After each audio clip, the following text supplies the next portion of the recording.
महाराष्ट्र को हो रहा है।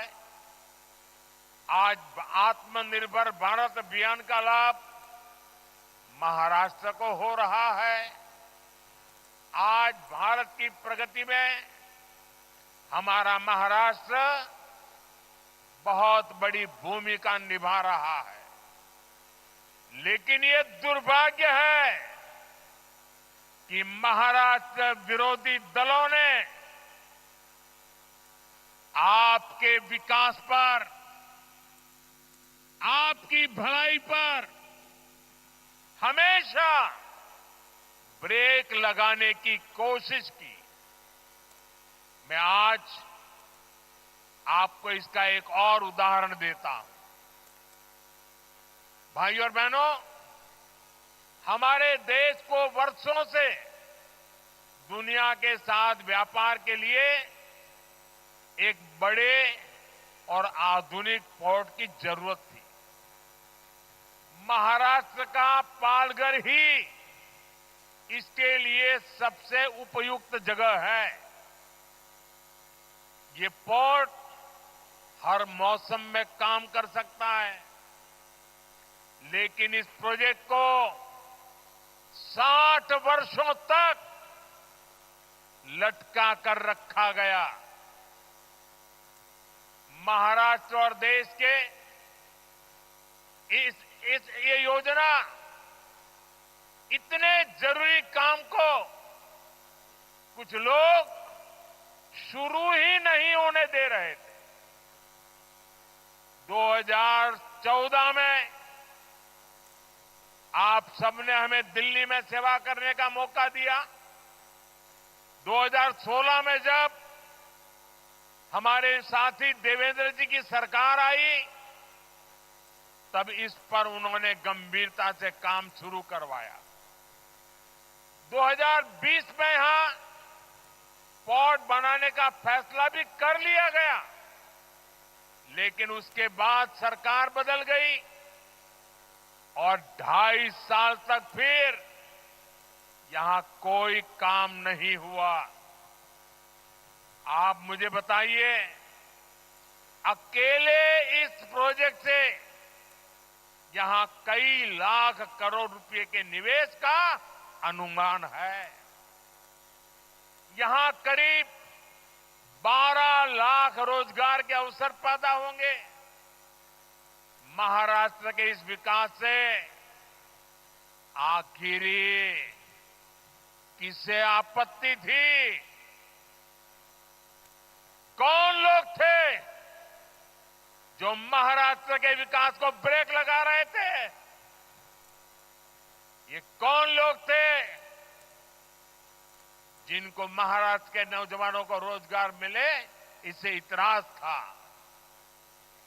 पहले की उन सरकारों ने क्यों इस काम को आगे नहीं बढ़ने दिया? ये बात महाराष्ट्र की जनता को कभी भी भूलना नहीं चाहिए। सच्चाई ये है कि कुछ लोग महाराष्ट्र को पीछे रखना चाहते हैं, जबकि हमारे एनडीए की सरकार, यहां हमारी महायुति की सरकार महाराष्ट्र को देश में सबसे आगे ले जाना चाहती है। साथियों, जब समुद्र से जुड़े अवसरों की बात होती है तो इसमें सबसे अहम भागीदार हमारे मछुआरे भाई बहन हैं। मच्छीमार बंधू भगिनींना, आपल्या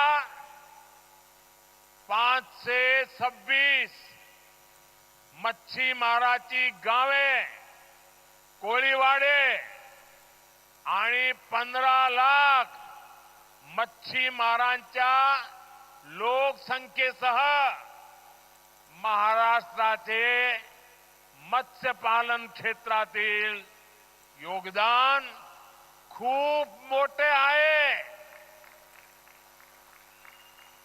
अभी मैं पीएम मत्स्य संपदा के लाभार्थी साथियों से बात भी कर रहा था।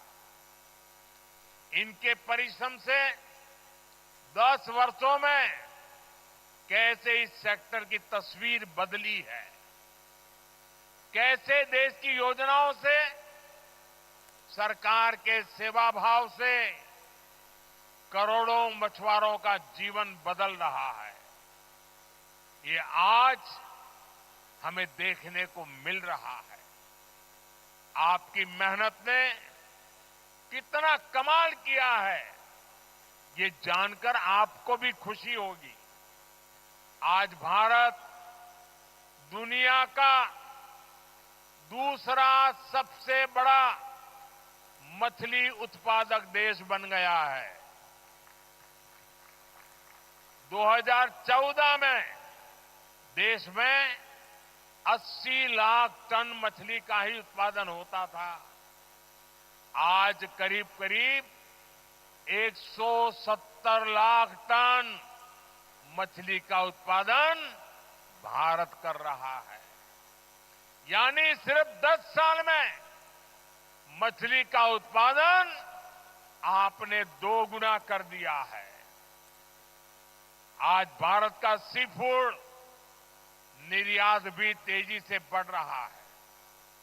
10 साल पहले देश से 20,000 करोड़ रुपए से कम का झींगा निर्यात होता था। आज 40,000 करोड़ रुपए से ज्यादा की झींगा निर्यात होता है।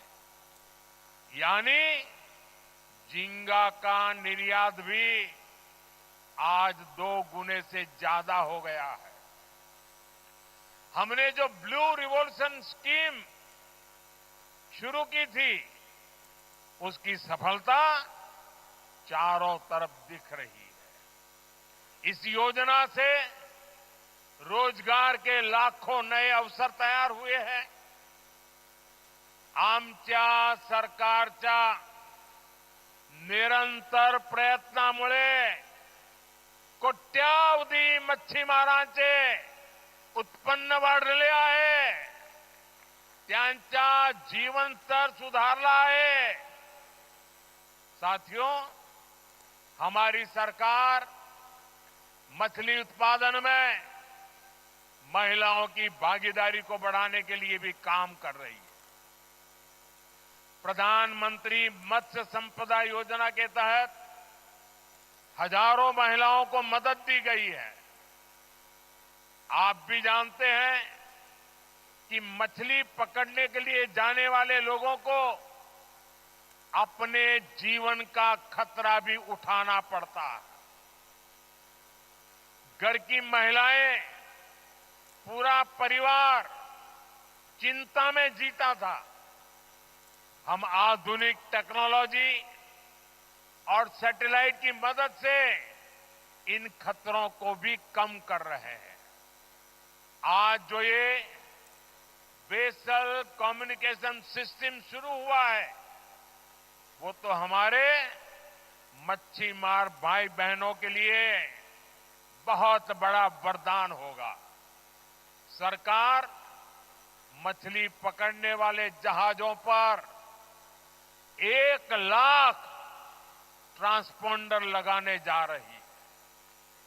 इसकी मदद से हमारे मछुआरे साथी अपने परिवारों से, बोट मालिकों से, फिशरीज डिपार्टमेंट से, समुद्र की सुरक्षा करने वालों से हमेशा जुड़े रहेंगे।